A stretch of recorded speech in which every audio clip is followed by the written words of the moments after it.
صلون علی النبی یا ایہا الذین آمنوا صلو علیہ وسلموا تسلیما بآواز بلند پڑھی اللہم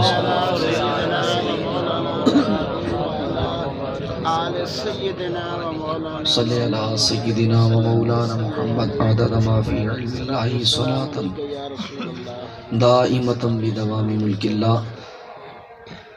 آج آپ کے سامنے ایک عقیدہ رکھنا ہے، اس کی وضاحت قرآن و حدیث کی روشنی میں۔ وہ عقیدہ ہے اہل سنت کا نبی پاک علیہ السلام کے بارے میں کہ حضور حاضر و ناظر ہے۔ یہ حاضر و ناظر کا معنی کیا ہے، اس کی تعریف کیا ہے، قرآن و حدیث میں اس کا ثبوت کہاں تک ہے۔ اللہ قرآن میں فرماتا ہے یا ایھا النبی انا ارسلناک شاہدا۔ حاضر کا معنی ہوتا ہے موجود، جہاں تک دسترس ہو، جہاں تک اپروچ ہو، اس کو حاضر کہتے ہیں۔ ناظر کا معنی ہوتا ہے جہاں تک نگاہ جائے۔ میں یہاں آپ کے سامنے بیٹھا ہوں، میرا ہاتھ جہاں جہاں تک جا رہا ہے یہاں تک میں حاضر ہوں، میری اپروچ جہاں تک ہے، جہاں تک میری نگاہ جا رہی ہے وہاں تک میں ناظر ہوں۔ اب نبی پاک علیہ السلام کے لیے جو ہمارا حاضر و ناظر کا عقیدہ ہے وہ کیا ہے؟ کہا کہ حضور علیہ السلام اپنے روضہ انور کے اندر حیات ہیں اور پورے عالم کو ایسے دیکھ رہے ہیں جیسے اپنی ہتھیلی کو رب کی عطا سے جب چاہیں جہاں چاہیں جا سکتے ہیں۔ یہ حاضر ناظر ہے اصل میں۔ میں پھر دوہرا دوں کہ حضور اپنے روضہ انور کے اندر حیات ہیں، پورے عالم کو ایسے دیکھ رہے ہیں جیسے ہتھیلی کو رب کی عطا سے جب چاہیں جہاں چاہیں جا سکتے ہیں۔ یہ عقیدہ ہے۔ بعض ہمارے خطباء نے اپنی تقریروں کے اندر اس کا غلط معنی بھی لیا، کہا کہ جی حضور اپنے جسم کے ساتھ ہر جگہ پر موجود ہے۔ یہ اہل سنت کا موقف ہے ہی نہیں، نہ ہی ہماری کتابوں میں۔ خطیبوں نے بیان کر دیا تو انہوں نے کر دیا، وگرنہ کتابوں میں ایسا کوئی موقف اختیار نہیں کیا گیا۔ جو موقف کتابوں میں اختیار کیا گیا میں نے آپ کو عرض کیا کہ حضور اپنے روضہ انور کے اندر حیات ہیں، پورے عالم کو ہتھیلی کی طرح دیکھ رہے ہیں، رب کی عطا سے جب چاہیں جہاں چاہیں جا سکتے ہیں۔ اب میرے حاضر و ناظر ہونے میں اور حضور کے حاضر و ناظر ہونے میں فرق کیا ہے؟ ذرا توجہ کیجیے گا۔ میری جہاں تک نگاہ جا رہی میں وہاں تک ناظر، جہاں تک ہاتھ جائے گا وہاں تک حاضر، جہاں تک نگاہ جائے گی وہاں تک ناظر۔ لیکن قربان جاؤں مصطفیٰ جان عالم علیہ السلام پر، یاد رکھیں جہاں تک حضور کی نگاہ جاتی ہے وہاں تک حضور کا ہاتھ بھی جاتا ہے۔ حضور جہاں تک ناظر ہے وہاں تک حاضر بھی ہے۔ میں حدیث سناؤں گا آپ کو۔ یہ آپ نے عقیدے کی تعریف سن لی حاضر و ناظر کی، اب آئیں قرآن کی طرف۔ دیکھیں پہلے ایک بات سمجھ لیں، آپ نے اخباروں میں کبھی یہ خبر پڑھی ہوگی کوئی قتل ہو گیا، کوئی حادثہ ہو گیا، اللہ ایسی چیزوں سے ہمیں محفوظ فرمائے۔ ہو جائے تو آپ نے اخبار میں پڑھتے ہیں جی ثبوت اکٹھے ہو رہے ہیں، بعد میں پتہ چلتا ہے لکھا ہوتا ہے جی اس واقعے کا عینی شاہد مل گیا، یعنی آنکھوں دیکھا گواہ مل گیا۔ عینی شاہد، آنکھوں دیکھا گواہ مل گیا، شاہد تھا، آنکھوں دیکھا گواہ مل گیا۔ اور آپ سمجھتے ہیں کہ جو گواہ ہوتا ہے، توجہ کیجئے گا، جو گواہ ہوتا ہے وہ صرف دیکھ نہیں رہا ہوتا بلکہ واقعے کی جگہ پر موجود بھی ہوتا ہے۔ یعنی جو شاہد ہوتا ہے وہ حاضر بھی ہوتا ہے، ناظر بھی ہوتا ہے۔ بات سمجھئے آپ، بالکل آسان کر دی۔ جو شاہد ہوتا ہے، گواہ ہوتا ہے، وہ حاضر بھی ہوتا ہے، ناظر بھی ہوتا ہے، واقعے کو دیکھ بھی رہا ہوتا ہے، وہاں موجود بھی ہوتا ہے، اس لیے اسے شاہد کہا جاتا ہے، گواہ کہا جاتا ہے۔ اللہ نے قرآن میں فرمایا یا ایھا النبی انا ارسلناک شاہدا، محبوب اے غیب بتانے والے نبی، بے شک ہم نے آپ کو شاہد بنا کر بھیجا، ہم نے آپ کو گواہ بنا کر بھیجا، اور شاہد وہی ہے جو حاضر بھی ہو ناظر بھی ہو۔ محبوب بے شک ہم نے آپ کو حاضر اور ناظر بنا کر بھیجا۔ بات کلیئر ہو گئی؟ کیسے؟ اب میں مزید بھی کھول دوں اس کو۔ حضور کو گواہ بنایا گیا۔ میں اپنی بات کروں کہ میں جی گواہ ہوں، چودھری صاحب پوچھیں گے تیر سے تسی کیڑی شاید گواہ ہو، بتانا پڑے گا نا بھائی کس چیز پر گواہ ہو۔ حضور بھی گواہ ہے، تو حضور کس چیز پر گواہ ہے؟ اللہ نے جو محبوب کو گواہ بنایا کس چیز پر گواہ بنایا؟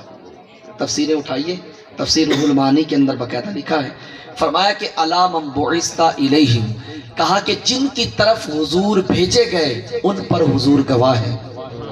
حضور کس کی طرف بھیجے گئے؟ میں نے خطبے میں حدیث بھی پڑھ دی مسلم شریف کی۔ حضور فرماتے ہیں ارسلت الی الخلق الکافہ، حضور فرماتے ہیں میں ساری مخلوق کی طرف رسول بنا کے بھیجا گیا۔ جب حضور ساری مخلوق کی طرف رسول بنا کر بھیجے گئے تو حضور ساری مخلوق پر گواہ بھی ہیں۔ جب ساری مخلوق پر گواہ ہیں تو ساری مخلوق میں گواہ وہی ہوتا ہے جو حاضر بھی ہو ناظر بھی ہو۔ حضور پوری مخلوق پر حاضر بھی ہیں ناظر بھی ہیں۔ کیوں حاضر و ناظر ہیں بھائی؟ تفسیر روح المعانی میں یہ بھی لکھا ہے، اسی آیت کی تفسیر میں کہا تراقب احوالہم تشاہد اعمالہم، تاکہ حضور مخلوق کے احوال اور ان کے اعمال کا مشاہدہ کریں۔ مشاہدہ کریں گے تو قیامت کے دن گواہی بھی دیں۔ ایک اور قرآن مجید کی آیت دیکھیے، اللہ فرماتا ہے وَيَكُونَ الرَّسُولُ عَلَيْكُمْ شَهِيدًا، فرمایا کہ رسول تم پر گواہ ہے۔ کس چیز کے گواہ ہیں؟ تفسیر ابن جریر میں لکھا ہے، کہا کہ بما عملتم او فعلتم، کہا کہ مخلوق کا ہر بندہ جو جو کام کرتا ہے، جو عمل کرتا ہے، جو فعل کرتا ہے، اس کے ہر عمل اور ہر فعل پر حضور گواہ ہے۔ اور گواہ اسی کو کہا جاتا ہے جو حاضر بھی ہو ناظر بھی ہو۔ تو حضور بندے کے ہر عمل پر حاضر بھی ہیں ناظر بھی ہیں۔ بات ہو گئی اتنی کلیئر؟ بالکل میں نے آسان کر کے عرض کی ہے۔ اب آئیں احادیث کی طرف۔ پہلی حدیث سنیے گا، نبی اسلام فرماتے ہیں، حضور فرماتے ہیں ان اللہ قد رفع لی الدنیا فانا انظر الیہا والی ما ہوا کائن فیہا الی یوم القیامہ کانما انظر الی کفی ہذہ۔ میں نے آپ کو عرض کی تھی نا ایک بات کہ حضور روضہ انور کے اندر رہ کر پورے عالم کو اپنی ہتھیلی کی طرح دیکھ رہے ہیں۔ اب حدیث سنیں، حضور فرماتے ہیں بے شک اللہ نے زمین کو میرے لیے اٹھایا بلند کیا۔ حضور فرماتے ہیں میں نے زمین کو دیکھا اور جو کچھ زمین میں قیامت تک ہونے والا تھا سب کچھ دیکھ لیا۔ دیکھا کیسے؟ حضور فرماتے ہیں کأنما انظر الی کفی ہذہ، فرمایا یہ سب کچھ ایسے دیکھا جیسے اپنی ہتھیلی کو دیکھ رہا ہوں۔ ایک اور حدیث سنیے جامع ترمذی کی، حضور فرماتے ہیں ان اللہ رفع لی الدنیا فرأیت مشارقہا و مغاربہا، حضور فرماتے ہیں کہ اللہ نے میرے لیے زمین کو اٹھایا، میں نے زمین کے مشرق بھی دیکھ لیے زمین کے مغرب بھی دیکھ لیے۔ دو حدیثیں ہو گئی، تیسری بخاری کی حدیث سنیے۔ موتا کا مقام آپ نے سنا ہوگا، جنگ موتا کا نام تو سنا ہے، جنگ موتا، یہ موتا کے مقام پر ہوئی تھی، اور یہ مقام موتا مدینہ طیبہ سے بہت زیادہ دور ہے، ایسا نہیں کہ نیڑے ہے، بہت دور ہے۔ اب حضور نے صحابہ کا ایک لشکر بھیجا موتا کے مقام پر دشمنوں سے لڑنے کے لیے۔ یہ لشکر وہاں گیا، اس کے سپہ سالار حضرت سیدنا خالد بن ولید تھے، اور دیگر بھی لوگوں کو سپہ سالار بنایا گیا تھا، جن میں حضرت زید بھی تھے، حضرت جعفر بھی تھے، حضرت ابن رواحہ رضی اللہ تعالی عنہم، یہ تین افراد بھی تھے۔ اب یہ لشکر وہاں ہے، حضور مدینہ طیبہ میں بیٹھے ہیں صحابہ کے درمیان۔ حضرت انس بن مالک اس حدیث کے راوی ہیں، آپ فرماتے ہیں ان النبی صلی اللہ علیہ وآلہ وسلم نعا زیدن و جعفرن و ابن رواحہ للناس قبل ان یأتیہم خبرہم، کہا کہ ان تینوں صحابہ حضرت زید، حضرت جعفر، حضرت ابن رواحہ، ان کے شہید ہونے کی خبر ابھی مدینے میں نہیں آئی، لیکن حضور نے ان کی شہادت کی خبر پہلے ہی عطا فرما دی۔ اچھا صرف بات نہیں ہے، سرکار حضرت انس بن مالک نے وہ الفاظ بیان کیے کہ کیسے حضور نے کہا کہ حضور ہمارے درمیان بیٹھے ہیں اور حضور ہمیں فرما رہے ہیں، آقا علیہ الصلوۃ والسلام نے فرمایا آخذ الرأیۃ زید، دیکھو اب جھنڈا زید نے پکڑ لیا ہے۔ جنگ میں ایک جھنڈا ہوتا تھا نا، ایک جھنڈا ہوتا تھا جو سپہ سالار کے ہاتھ میں ہوتا، کہا کہ دیکھو جھنڈا زید نے پکڑ لیا ہے۔ پھر ساتھ ہی حضور نے فرمایا فاصیبا، زید شہید کر دیے گئے۔ پھر حضور نے فرمایا ثم اخذ جعفر، اب جھنڈا جعفر نے پکڑ لیا ہے۔ پھر ساتھ ہی فرمایا فاصیبا، جعفر بھی شہید کر دیے گئے۔ بیٹھے کہاں ہیں؟ مدینے۔ جنگ کہاں ہے؟ مقام موتا پہ آئے۔ یہ بھی بخاری ہے جی، یہ بھی بخاری ہے، لیکن یہ حدیثیں ان کو ملتی ہیں جو لوگ عشق کے ساتھ بخاری پڑھتے ہیں، کیونکہ بنا عشق نبی کے جو پڑھتا ہے بخاری، آتا ہے بخار اس کو آتی نہیں بخاری۔ جی ہاں، کمرے دے وچ بیٹھ کے تقریراں رٹ کے آ جانا سوکھی گل ہے، تے حضور دے فرامین پڑھ کے پھر انہاں دے وچ غوطے لا کے موتی کرنا اے بڑی اوکھی گل ہے۔ اب کیا ہوا؟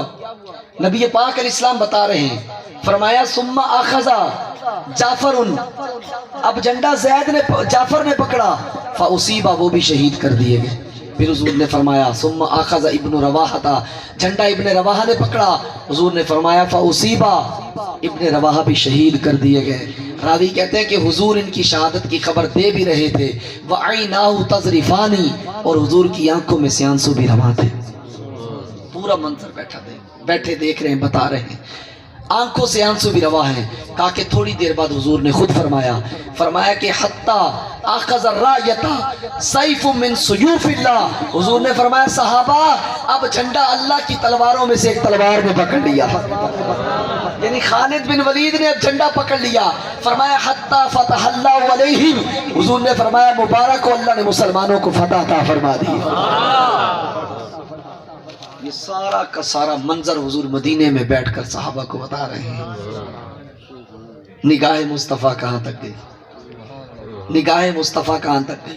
جب مدینے میں بیٹھ کر حضور جنگ موتا کا منظر بتا سکتے ہیں، اب بھی حضور مدینے میں رہ کر میرے اور آپ کی حالت سے واقف ہو سکتے ہیں۔ حضور جانتے ہیں ہمارے اعمال سے، کیونکہ حضور گواہ ہے۔ اللہ نے محبوب کو حاضر و ناظر بنا کر بھیجا ہے، گواہ بنا کر بھیجا ہے، گواہی دیں گے۔ ایک اور بخاری کی حدیث پاک سنیے۔ حضور علیہ السلام کے دور میں ایک مرتبہ سورج گرہن لگ گیا، سورج کو گرہن لگا، خاسفت الشمس علی عہد رسول اللہ صلی اللہ علیہ وآلہ وسلم فصلی، جب سورج گرہن لگا تو حضور نے صحابہ کو گرہن کی نماز پڑھائی۔ جب نماز حضور نے گرہن کی پڑھائی نا، تو صحابہ نے حضور کو نماز میں دیکھا کہ حضور نے نماز میں اپنا ہاتھ آسمان کی طرف یوں بلند کیا، پھر نیچے کر دیا۔ اب بتائیں ہم جب نیت کرتے ہیں نماز میں کیا کہتے ہیں؟ بندگی خدا پاک کی۔ صحابہ نے بھی تو نیت کی تھی کہ خدا کی بندگی کر رہے تھے، لیکن نماز میں دیکھتے مصطفیٰ کو بھی تھے۔ ہاتھ جو اٹھا حضور کا، ہاں جی، اگلے جو الفاظ ہیں نا حدیث کے، کسی ایک صحابی نے نہیں دیکھا، اگلے الفاظ ہیں قالو یا رسول اللہ قد رأیناک تناولت شیئا، ایک نے نہیں سب نے کہا کہ حضور، نماز کے بعد کہا کہ حضور ہم نے دیکھا آپ نماز میں تھے اور آپ کوئی چیز توڑ رہے تھے، آپ کوئی چیز توڑ رہے تھے، حضور ہم نے آپ کو ملاحظہ کیا ہے۔ نبی پاک علیہ الصلوۃ والسلام نے صحابہ سے فرمایا، حضور نے فرمایا اریت الجنت، حضور فرماتے ہیں میں نے جنت کو دیکھا۔ کس کو دیکھا؟ جنت ہے کہاں؟ ساتوں آسمانوں سے اوپر۔ حضور فرماتے ہیں میں نے جنت کو دیکھا۔ فتناولت منہا انقودا، حضور فرماتے ہیں اس میں سے ایک خوشہ میں توڑنے لگا، انگوروں کا ایک خوشہ توڑنے لگا نماز کی حالت میں۔ نگاہ جنت میں گئی، کہا کہ وہاں سے خوشہ بھی توڑنے لگا. اب میں بات سمجھانے جا رہا ہوں. نگاہ کہاں گئی؟ جنت میں. جس خوشے پہ نگاہ گئی اسی خوشے تک ہاتھ بھی گیا. جہاں نگاہ گئی وہاں تک ہاتھ بھی گیا. فرمایا کہ خوشے کو توڑنے لگا پھر میں رک گیا. حضور فرماتے ہیں وَلَوْ أَخَذْتُهُ، اگر میں اس کو توڑ لیتا لَأَكَلْتُمْ مِنْهُ مَا بَقِيَتِ الدُّنْيَا، فرمایا تم رہتی دنیا تک کھاتے رہتے وہ ختم کبھی بھی نہ ہوتا. بتانے کا جو مقصد ہے وہ یہی ہے کہ ہیں مدینے میں اور نگاہ کہاں؟ جنت میں. اور ہاتھ کہاں؟ جنت میں. ایک اور بخاری کی روایت سن لیجئے جی. حضور علیہ السلام نے صحابہ سے فرمایا ایک دن، آقا علیہ السلام نے فرمایا انی واللہ لانظر الی حوضی الان. حضور فرماتے ہیں خدا کی قسم بے شک میں اس وقت اپنے حوض کوثر کو دیکھ رہا ہوں. یہ حوض کوثر ایک نہر ہے جو جنت میں ہے مدینے میں. اور نگاہ کہاں ہے؟ اللہ نے محبوب کو یہ شان عطا فرمائی. اب کوئی یہ اٹھ کے اے کیویں ہو سکتا؟ تو دیتی ہے نشانہ، اے کیویں ہو سکتا؟ اور شان کی نے دیتی؟ مالک نے دیتی. او دے تے شک ہے تو پھر تے ایمان ہی نہیں رہا. اے کیویں ہو سکتا؟ اور جی میں معراج تے بھی لوگوں نے اعتراض کی اے کیویں ہو سکتا؟ رات دے تھوڑے چیزیں. او خدا دے بندے تو کرائی معراج، اے کیویں ہو سکتا؟ اے تیرے میرے واسطے کیویں ہو سکتا؟ جنہوں رب کراوے دیر ہی نہ لگے. ہوتے وہاں دولا ہوتے انہیں کہنا کون تے ہو گیا بس. مالک دی قدرت تے بھی شک. کہو جی توحید لے کے پھر دے اسی. معراج کرانے والی ذات، سارا کچھ کرانے والی ذات کی دی؟ رب دی. اور رب کون؟ مالک. کون کہے تے سب کچھ ہو گیا. بات ختم. جدوں سارا کچھ عطائی محبوب نو خدا نے خود کیتا تے پھر شک کادے واسطے کرنا؟ اللہ اکبر. ایک اور بخاری شریف کی روایت سنیں. نبی پاک علیہ السلام نے صحابہ سے فرمایا ایک موقع پر حل ترون قبلتی ہاؤنا، تم کیا سمجھتے ہو کہ میرا منہ ادھر قبلے کی طرف ہوتا ہے؟ سنیں بات کو سنیں. تم کیا سمجھتے ہو کہ میرا منہ ادھر قبلے کی طرف ہوتا ہے؟ حضور نے فرمایا فواللہ ما یخفى علی خشوعکم ولا رکوعکم. حضور نے فرمایا خدا کی قسم نمازوں میں تم کس نیت سے کھڑے ہوتے ہو یہ بھی جانتا ہوں، تم کیسے رکوع کرتے ہو یہ بھی جانتا ہوں. ایک اور حدیث سن لیجئے بخاری. نبی پاک علیہ السلام نے ارشاد فرمایا، آقا علیہ السلام فرماتے ہیں انی لرآکم من ورائی کما اراکم. حضور نے فرمایا میں اپنے پیچھے سے بھی ایسے دیکھتا ہوں جیسے تمہیں سامنے سے دیکھتا ہوں. اعلیٰ حضرت فرماتے ہیں سر عرش پر ہے تیری گزر، دل فرش پر ہے تیری نظر، ملکوت ملک میں کوئی شے نہیں وہ جو تجھ پہ عیاں نہ ہو. اللہ نے یہ محبوب کو شان عطا فرمائی. پڑھے تو سیدی سے لوگوں نے ایک آیت چکی، ایک حدیث چکی تے دین بنا کے ناس پہ اونو جا کے سنا یونو جا اسی بھی کملے پولے. ہاں یار قرآن دی آیت ایک آیت چ دین پیا سارا، ایک حدیث چ دین پیا سارا. او بھائی قرآن پڑھو انہوں سمجھو. اللہ نے محبوب کو جو شان عطا فرمائے، اللہ نے محبوب کو جو رفعت عطا فرمائے، اللہ نے جو محبوب کو مقام عطا فرمایا، شان و عظمتوں کے ساتھ سجا کر محبوب کو بھیجا، اختیارات دے کر بھیجا اپنے محبوب علیہ السلام کو. اللہ پاک ہمیں حضور کی یہ شان سمجھنے کی توفیق عطا فرمائے. اللہ رب العالمین ہمیں حضور سے سچی اور پکی محبت نصیب فرمائے. یہ عقیدہ تھا جو قرآن و حدیث کی روشنی میں بالکل مختصر سے وقت میں آپ کے سامنے رکھا.